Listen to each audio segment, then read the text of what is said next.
This is the Neurosurgery Podcast.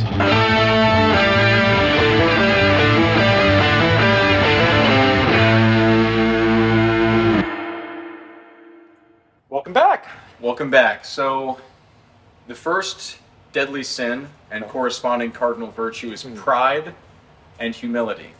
And, I think it's appropriate for neurosurgeons to talk about pride. Narcissism, it's rampant in our field, in many professions, many surgical professions, an easy problem to find.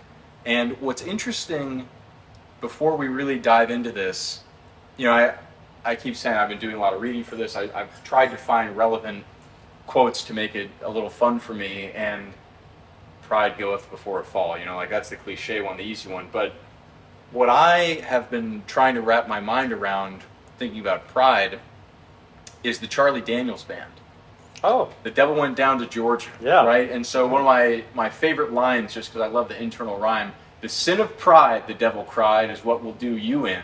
Mm-hmm. That's what he says to Johnny. And what I love about this song is so American. I think, I don't think I came up with this. I think I heard someone say this recently, but it's so American that in this tale, Johnny wins. Yeah. The devil says the sin of pride will get you, and then Johnny actually wins. So talk about American exceptionalism, right? But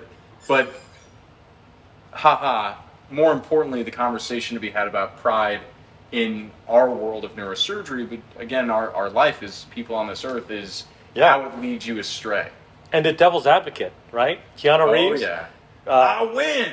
Yeah, Robert De Niro at the end, right? Yeah. That Pacino, twist. Pacino. Oh, I'm sorry, Pacino. Yeah. You're right. At the very end, it's the pride, right? Right. At the very end of that movie. Yeah.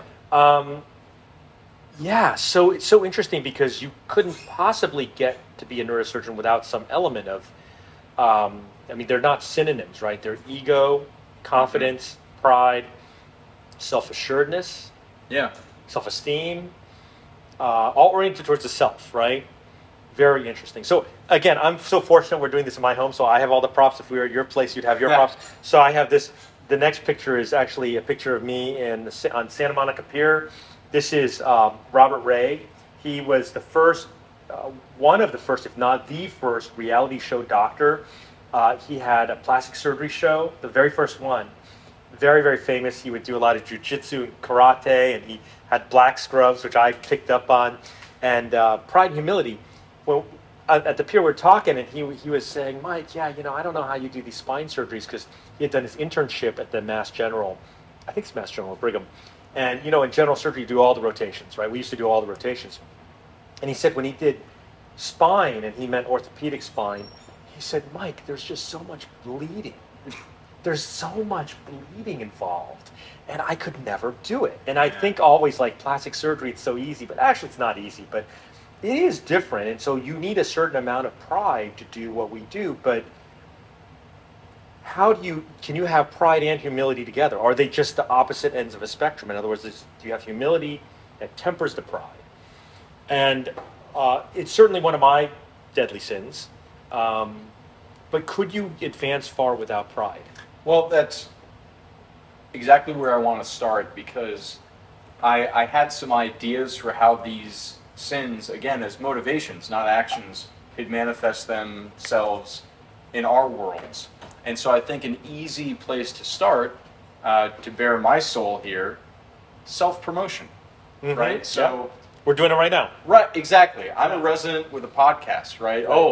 And that's the first thing everyone says to me when I meet someone in the field or even outside of the field. They're, what do you do for a living? Blah, blah, blah, blah. I say, I got this podcast, and they go, oh, wow. Everybody knows your name. You're getting your name out there. It's true, though. Brand recognition. It's true. Right, and so it is true. People write to us. It's really nice. We love hearing from you. Neurosurgerypodcast@gmail.com or on X. We love hearing from people because this is kind of we're talking, but it's a dialogue with the community, the audience, right? Yeah. Exactly. And so inherent in what we're doing right now is self-promotion, promoting ourselves, promoting our ideas, promoting our brands as what kind of surgeons and people we are. And so the question is, that thing is what it is. What's the motivation in doing it? Is it shameless self-promotion purely for personal gain? Or are we taking hours of our lives to sit and blather on about our ideas about surgery and indications and the healthcare system and what hobbies do people have and what does evil mean, because we care about the people listening and our community and we want to enrich it. And so you always talk about, you were talking in one of the conversations we just had introducing this series about, I have no social media presence, I'm not online, I hate reviews, I hate ads, all of my patients come from other patients. And so that's kind of a old school way of doing things. Dinosaur. Dinosaur, sure. So what is your approach to self-promotion in a way that toes the line between doing it in a good way for you? Because you believe in your work and you want to help people, So right? I'll tip my hand on this because I think that, what listeners who are willing to take the time to listen to us, we owe them a debt of honesty. And let me just say about the 7 deadly sins, I actually have a talk on the 7 deadly sins and spine, right? Which I love, of course, because I put it together, so I'm very prideful. But the whole reason I don't do social media is pride. In other words, Joe Rogan talks about this, that if you do social media, then you need to not read or respond to any feedback. Oh, yeah. And what I find is that the hunt for affirmation in that world is really maybe one of the fundamental sources of evil, but it is linked to pride. Though if you had no pride and only humility, doing social media is easy. Because no matter what anybody said, you would just take it as input or advice or feedback. To me, this element of pride is critical because it allows for psychological self-preservation, which is, going back to Dr. Gooby, which is what I sensed in his discussion and what I sensed with Christopher Dunch too. In other words, Christopher Dunch at some level knew that he was hurting people, including his friend, right? Yeah. But he could not stop. And they talk about this in the podcast about him playing football, right? That he wasn't even that good at it, but he was so driven to just push his way through and hurt himself and hurt other people. That pride, the need to say, well, I'm not going to give this up. I don't care how bad the results are because it's my identity. I'm going to preserve my identity, right? And then with the Gooby situation, Dr. Gooby, I think it's a parallel, which is the need to preserve himself as a moralistic individual, as his identity, required that he give up what he worked so hard for, right? And that required tremendous humility, right? So maybe it's one of the defining departures of those two individuals. And I apologize if Dr. Gooby hears this and thinks that we're comparing him to Dr. Death, because it's not an equivalence or symmetrical situation. In fact, we're contrasting them. We're contrasting right? Because them, that's exactly it. They're the extremes. In that duality you just described, Chris Dunch was, I guess, possessed by pride, and Dr. Gooby was possessed by humility. He walked away. Yes. It wasn't working out the way he thought it would, Exactly. and he internalized that, removed himself from the situation. So I've told this story before, I think, and when I tell it, it makes me want to cry, right? So I try not to be emotional. I don't cry much, but I'll tell you a very personal story because it's important for our listeners. We are now about at 1 million listens. We have 7,000 followers. There's only 4,000 neurosurgeons in America. Okay. So when I was a young attending, I said I'm going to do these things. I'm going to do facet replacements. I'm going to do motion preservation. I'm going to do minimally invasive. Blah blah blah. Right. And I was the third person to do an MIST lift on the west coast of the U.S. Okay, so this is 2001. So it was very early days. Nobody knew what they were doing. Rick Fessler had done a handful. Kevin Foley had done a couple, maybe 10. Very few people had done any. Sylvan Palmer was the first on the West Coast. A shout out to Sylvan. Larry Koo was number 2. I was number 3. And I'd done maybe 6 of them. And then I did a surgery where I did an MIST lift, and the patient woke up with a cauda equina syndrome. Now this is a long time ago, right? And not complete cauda equina, but very weak, below the levels, and had urinary, bowel bladder incontinence. And I didn't want to get a scan. Okay, now you have to be decades out to have this kind of discussion. So I hope this is for people who are facing their own internal conflicts. This may be a solve for you, a salve. And for a couple days, I refused to get a scan out of pride. I kind of knew. What did you tell yourself? I tried not to tell myself anything because I don't like to lie to myself. Yeah. Were people asking you? Nobody You knew should get a anything. scan? Nobody knew anything I back see. then, right? This is so different back then. I see. And so finally I got a scan, and then I took the patient back to surgery a couple days afterwards. And then eventually the patient made a very slow, painful, long recovery, and got to a level that was not near her baseline. Yeah. Okay. After that day, I didn't do another minimally invasive surgery. Hmm. Okay? All right. A year later, this patient was in my clinic. You know, actually, if I can Yeah. jump in for a moment, you didn't do another MIS surgery for a year after that. That's correct. I don't want to put things on you, but examining this scenario, if we talk about pride, that's kind of externalizing too, right? Yes. You blame the technique. Well, yes, it absolutely Yeah. is. Okay? Yeah, you And- blame the tool, not the hand. Exactly. Yeah. Even though they're in my hands. Right. But this has nothing to do with fucking boards collection, okay? So for everybody listening saying, yeah, boards collection, nobody gives a fuck about the boards collection, okay, really. Any real serious surgeon, okay, like that's not what we're thinking about. This is way deeper than some kind of artifact where, well, after boards collection, everything's different. Like, I hate that because Yeah. that is a permission for evil. That's like a timeline for evil almost, and it really is. So that's out there, okay? A year later, she's in my clinic, and she's better, but she, again, nowhere near baseline. And I said, ma'am, I just want to let you know, I feel very responsible for, there's no denying it, right? Like, so it's not a big thing to say, well, you went into surgery and you came out a lot worse. Yeah. And this is a win-loss, this is a big loss. And her husband, I knew her husband as well.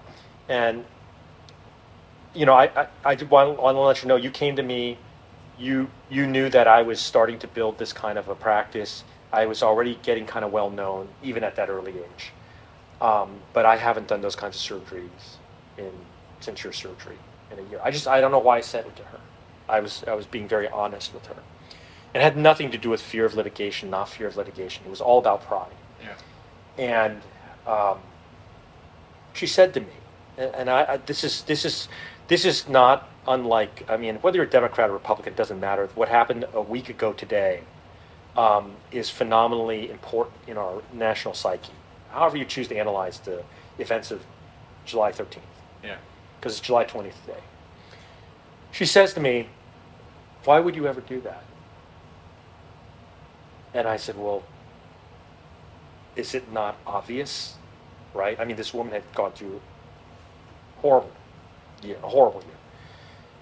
And she said, you're a fantastic doctor, an amazing surgeon. I would encourage you to go back to it. Okay. That person gave me a gift. Yeah. A gift of forgiveness, a gift of assurance, a gift of understanding, and it changed my life in a way. I changed the way I behaved and practiced after that.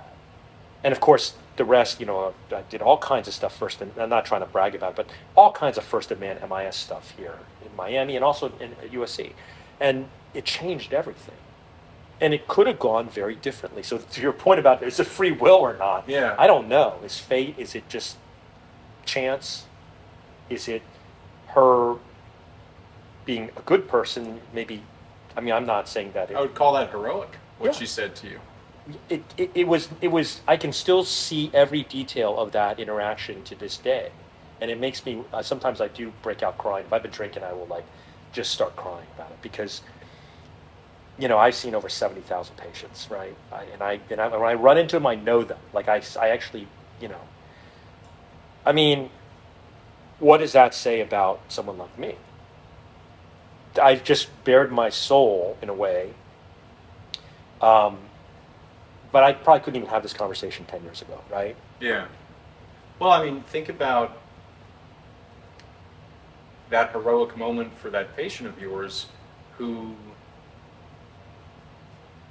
forgave you, as you said, but also kind of gave you license, not just to go back to minimally invasive things and all the advancements you've made for that field of spine surgery, but I would imagine gave you license to be confident again on some level, in some fraction of your mind and your spirit. And think about that conversation she had with you, how that ripples out to the individual patients that you've seen and treated since then, in better ways than you might have otherwise, more aggressively, appropriately, more confidently, the people you've trained.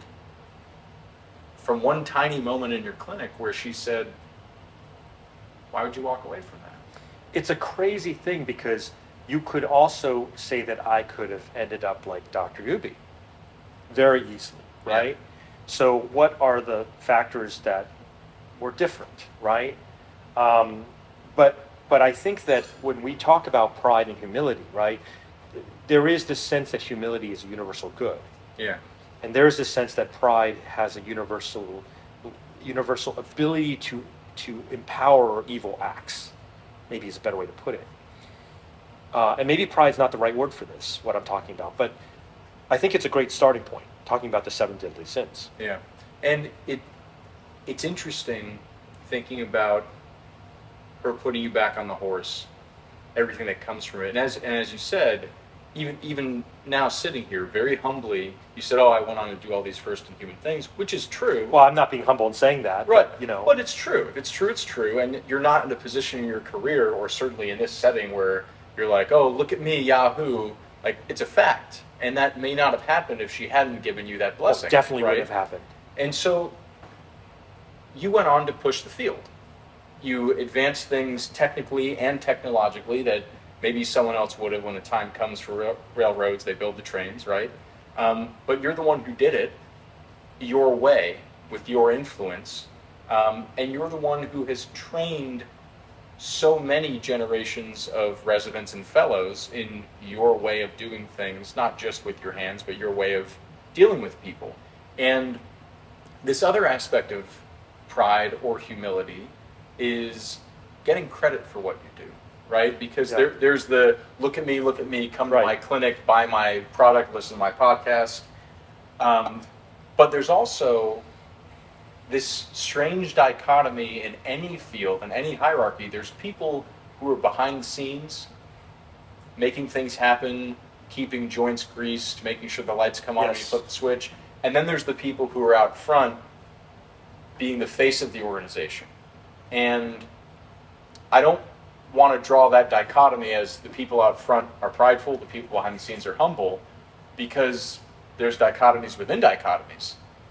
There are many, I have known many behind the scenes types who sit back and go, those yahoos out front, I'm the one who really gets everything. You can have that kind of sense of superiority, a moral superiority.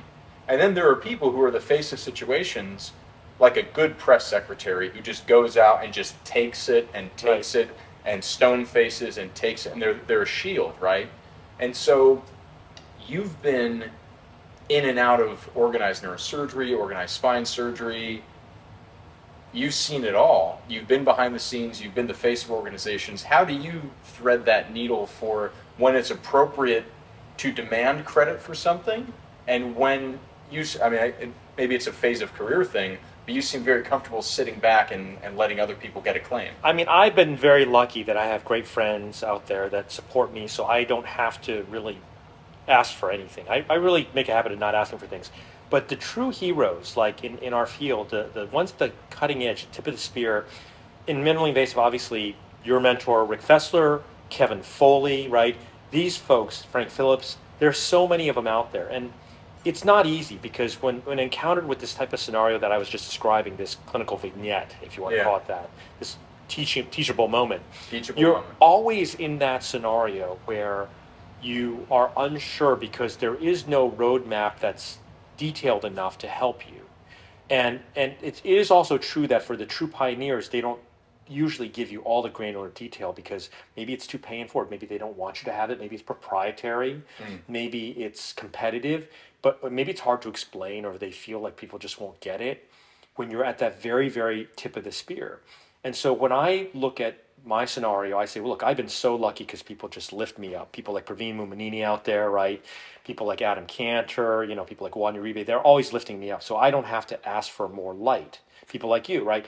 But there is a piece of this that for all the young people out there thinking like neurosurgery by definition is the tip of the spear, because we're always in that space. And you think about Harvey Cushing, when he started doing brain surgery, the mortality rate was what, 85, 90%, right? He took it down to 50. Yeah. It was like, it was amazing, but it was still 50%, right? So to be the tip of that spear is the spirit of neurosurgery. So I would say that this sin, this, if we want to call it evil, is entrenched within our field. We cannot escape pride, because without the prideful aspect of it, it is almost impossible to be an egoless driver.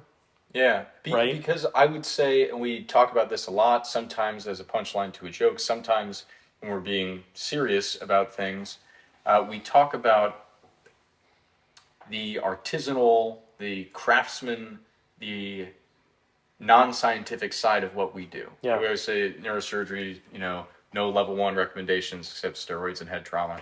But right, like, there's no evidence for anything that we do. Which means that talking about mentoring people, talking about training people, for you to teach someone how to do what you do, way more than cardiology, which is very algorithmic now, or antibiotic stewardship. We don't have tests that tell you what to do. We don't really have algorithms, and the ones that we do have, the pathway on our algorithms are this wide, and there's several turns. And so it's really impossible to teach someone to be a neurosurgeon without a lot of you saying, this is good, this is bad, this is right, this is wrong, because we say so. We don't really know. In our careers, this is what's worked, right? It's the advice of experts that's passed down directly. And so it's kind of hard not to have this self-examination. I mean, I'm barely at a point in my career where I've been teaching the young, and I have people who are junior to me. Well, I want to hear about that. Let's go into that. But there is a trope out there, and I want to bring it to the attention of people who are a little bit younger. There's a saying in surgery in general that if I ask you a question, there's a right answer, and there's a wrong answer, and there's not answering. And it's in that order. Obviously, we want you to get the answer right. Yeah. But if you don't answer, that's worse than answering wrong.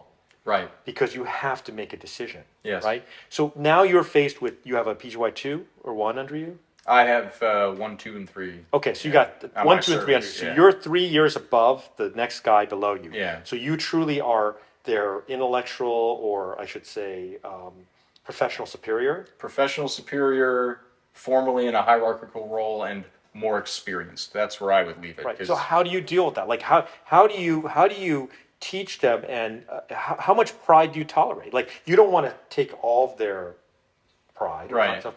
How do you modulate that for them when you want them to be doing the right thing for your patients? Yeah, I mean, currently I'm blessed. My PGY3 is Elsa, who I don't think listens anymore, but told me that she used to before Matching It Rush. Start listening again. And well, now I can't imagine if I worked with me, they hear me enough. Because if you think I talk a lot on this show, come find me in real life.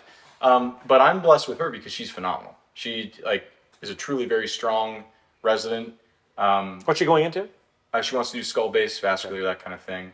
I call her brainstem. I say, hey, brainstem, what do you think about this? For no reason other than it makes me chuckle.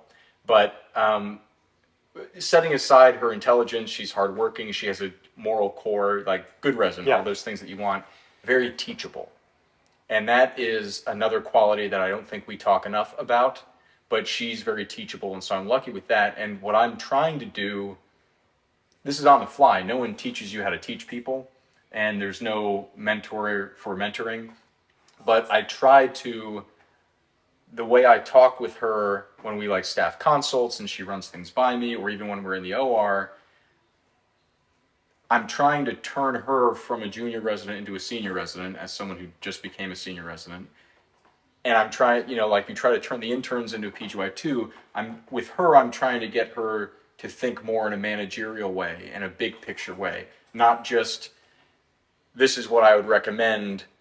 In Greenberg, it would say to do that. That's like intern level versus at this hospital, at this time of day, with this attending on call, with this injury, like what should we actually do right now? Right. What can we do? What's plausible?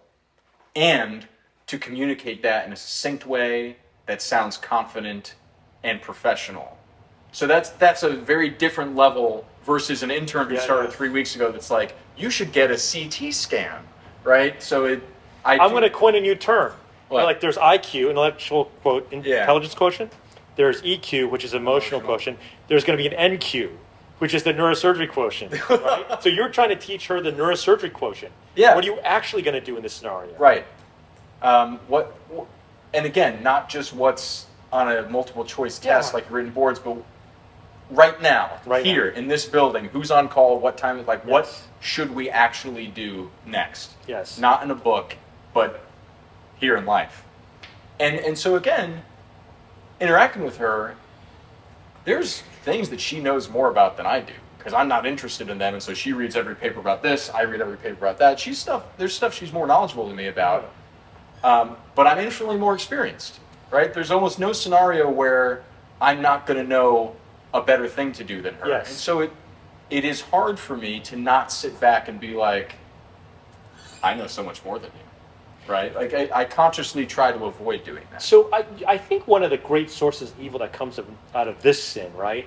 So at USC we had a saying that like the worst people were the ones who couldn't operate, because what happened was they were still neurosurgeons by title and by demeanor, but they would destroy the world some other way. In other words, they could, of course, just have horrible complications and be sued into the dust and all that. But actually what ends up happening is they end up kind of being like the neurosurgery administrator, and then they send emails every day, harassing people. You know what I'm talking about, right? There's someone like this in every division or department to some degree, and big departments may have even two of them. They're super annoying. They drive everybody nuts, and they draw the same salary.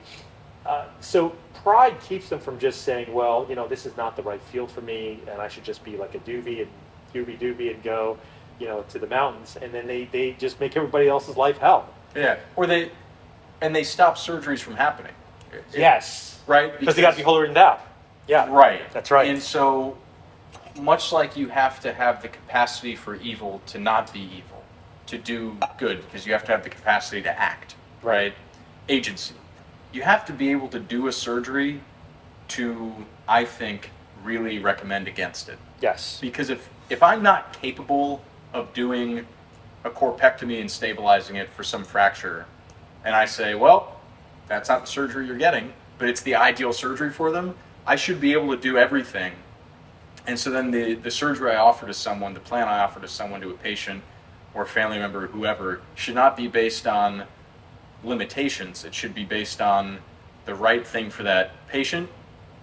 And if I'm saying you don't need surgery, it's not because I can't do the surgery, because in a perfect world, I would say my partner can do it. That's what you need. He can do it. I can't. In an ideal world, right? In an ideal world, these people would take trauma call. Not that trauma is easy, or they would take call, or they would see lots of patients and just send them to the people that can operate on them, and they would probably be reimbursed very well. But they don't do that. Right. They just don't. And then the converse of that, humility, which we don't talk about as much, because again, it's easy to focus on the bad and not focus on the good, which is just things doing, people doing what they should.